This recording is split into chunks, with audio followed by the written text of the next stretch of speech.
welcome to Beyond the Plastic. My name is Leon Odenbrett, and I'm here today to talk to you about a game called Excavation Earth. This game, as you can see by the cover, is absolutely gorgeous, and it's a very, very nice game. Here's a quick shot of what the board looks like, and I actually set up a game here so I can show you how it plays. I'm not going to do a run through, I'm just going to do a run through the actions so you kind of get a feel for what this game gives you. And then afterwards, I'm going to sit here and give you guys a heads up on what I think about it and whether I think you should buy it or not. So, Excavation Earth is a game that has worker placement and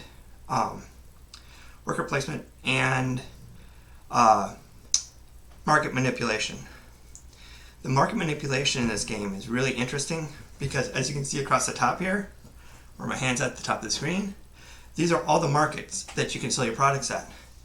And your products are these little squares that you excavate from the earth. These here are your guys. I only have one person on the board just because I want to show you some of the actions. So, this game, there's what's called an action phase. Or not an action phase. It's actually an action phase. There's a setup phase and there's an action phase.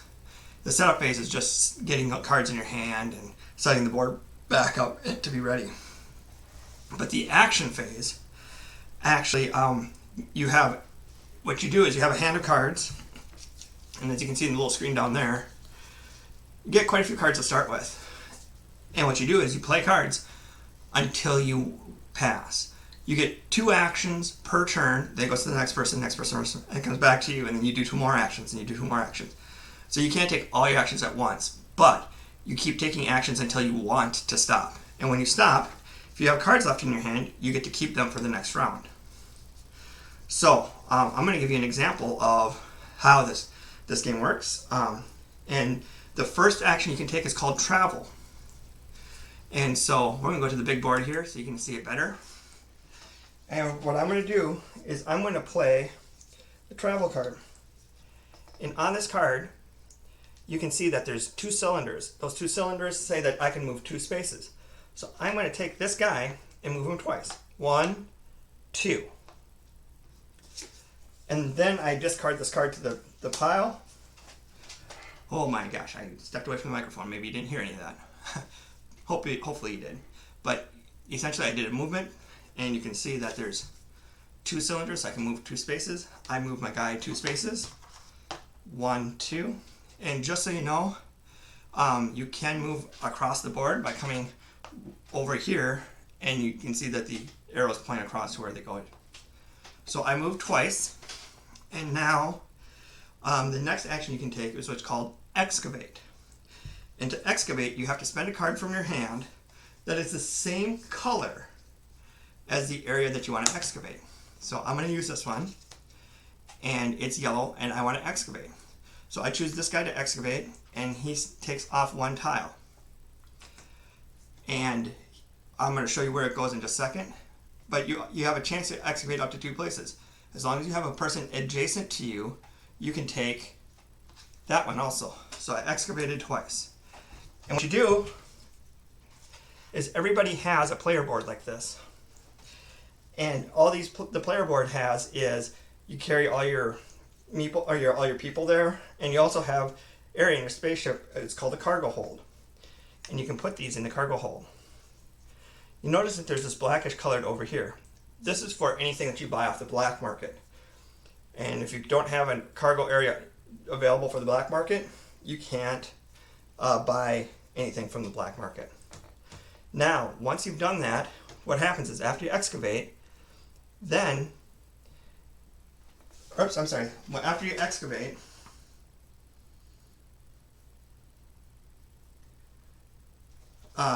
that's all that happens. Now you notice a spot down here?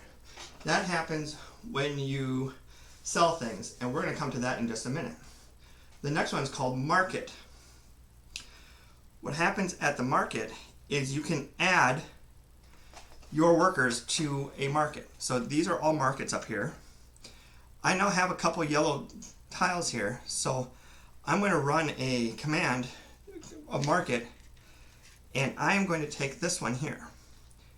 And what happens then is I take a yellow guy, and I have the option of taking a white guy. And what this does is it pushes the first guy off. And these are buyers, and they want to buy things of the color that they are. And white is wild, so it could be any color. I have now set up the market, and everything is set up. Another command that you can do is called command. Or I'm gonna go to the next one here called sell. What you can do with sell, I'm gonna pretend I have another yellow one here, and I'm also going to pretend that I have guys in these two markets also. And the reason for that is now I can sell as long as I have a yellow card. And I have another yellow card. So I am selling. And what this does is I can go to the markets, and I select any one of the markets that I want that I have a guy in. So I'm going to select this one. I have a guy, and there's 3 here. And if you look at this board here, that's the popularity board. And the person who has the most popularity, so the yellow right now, will receive 9 additional points if you're using a yellow action. So I'm taking a yellow action, and I'm going to get 9 points flat off the top. Then I'm going to sell all these, and I get 2 points for each one, so that's 6 points there. Plus, I'm going to sell all these because I have a token here. I can do it here, and I'm going to sell here. And so I'm going to get 16 points worth of selling on top of the actual on top of the 9. So I'll have 25 points. And they have these awesome metal coins. And so I'm going to take out 25. And that's what I've earned for selling those items. Now, on top of selling those items, I also get something else. Because you can see on the board here, I haven't sold them yet. I have a circle on the yellow. So I get to put this in the circle of the yellow as a security guard for it. So that's been sold. This little sideways V and the little zigzag. Now what this does is at the end of the game, I have 3 in this row, I will get 8 points. If I get the 4th one in here, I'll get 16 points. Going sideways, if I get all these sideways V ones, I'll get 27 points. And so this here helps you get more points. Now that I've sold all these, there's one more thing that has to happen. There's one more board here. And this board here, I'm going to set it right on top for just a second, has all the symbols again that there was before. And what you do is you take and you put your 3 markers on the places that they were at. So I have one here, and one here. At the end of the game, the person who has the most in a single spot for a 3-player game gets 15, 10, 5. So if I had 3 here, somebody had 2 there, and somebody else had 1, you get those points that way. And the other thing is these guys don't go into the market yet. They all go into here. So when the next person buys, and he buys the red, that gets rid of these and puts these back in the board here. So now their popularity isn't so high anymore. So that is how sell works. And that's some more points for you. The next one is called command. Command, I have to have the symbol. So this here guy has a symbol right here. It's got that fist. and here's the same symbol. So what I can do is I can take one of my workers and put them here. I also can, from this board, take one of these cubes and either add to it or bring a worker back home in case I need more people. That's what command does. Smuggle. There are tiles that are laid down for the black market. There's a little number here in the bottom corner. I don't think you can see it, but this here has a 6. What smuggle does is you can acquire up to 2 tiles, and you have to put them in your black market area. So this one here would cost 6, and this one would cost 5. Or that's the cost of them. The actual cost of buying it is the cost plus 1. So it'd be 7 plus 6, which would be 13. And so I'd have to use my money to buy those 2 tiles and put them into my cargo hold if I wanted to. The other thing that you can do is if you had items here, you can sell them for the value that's on the cards. If you do and you sell it to the black market, you get to you still get the security guard if you don't already have one there. So that is smuggle. The second to last thing is survey. What happens is there's a set of cards like these on the side of the board. I'm just going to pretend this is one of them, and I want to do what's called survey. I can take this card and replace this one, and this one gets discarded, and I put one of my meeples on it. And then you go and there's initiative tokens. Right here are the initiative tokens, and you take the lowest initiative token, and that means you're the first player next round if you want to be. Okay, and then after you take the initiative token, you draw 2 artifacts of the color. I don't have orange out. Yeah, I do. I have orange right here. I draw these 2. And what I do is I have a choice.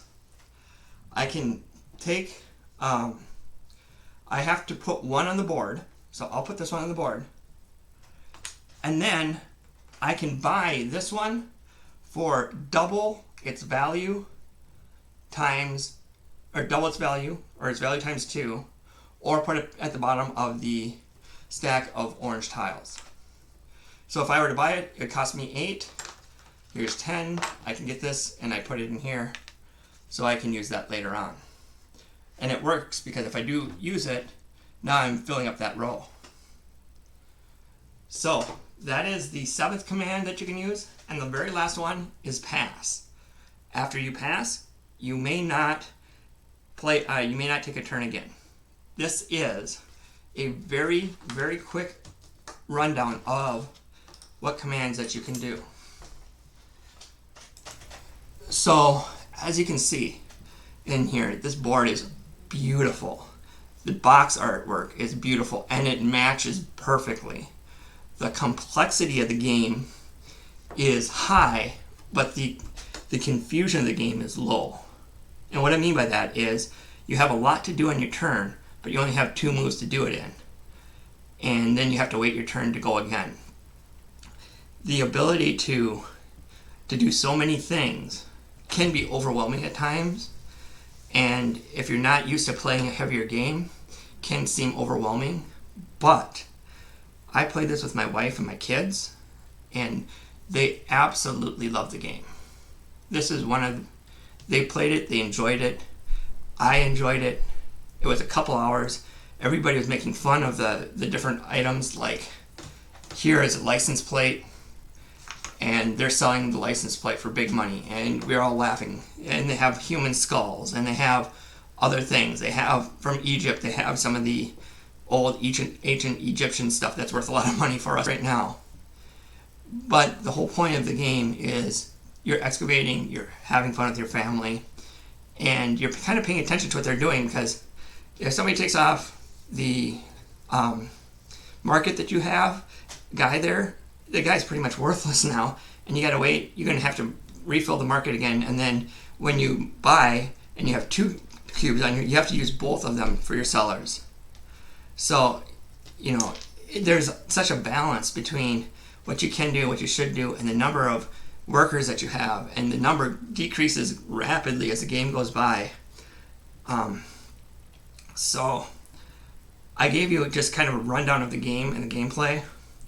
I'm going to give you my opinion. This game is probably, without a doubt, the best market manipulation game I've ever played. David Turczi, the guy who created the game, is a brilliant designer. I've made comments about it multiple times on Facebook, and he keeps writing back saying that he's just humbled to be working with the people that he works with. The guy's amazing, and the work that he does is amazing, and I truly, truly love this game. This is definitely a top 20, could be a top 10. I need to get some more plays in. I've played it probably 4 times now. It is really, really good. Every time I play it, I look forward to playing it again.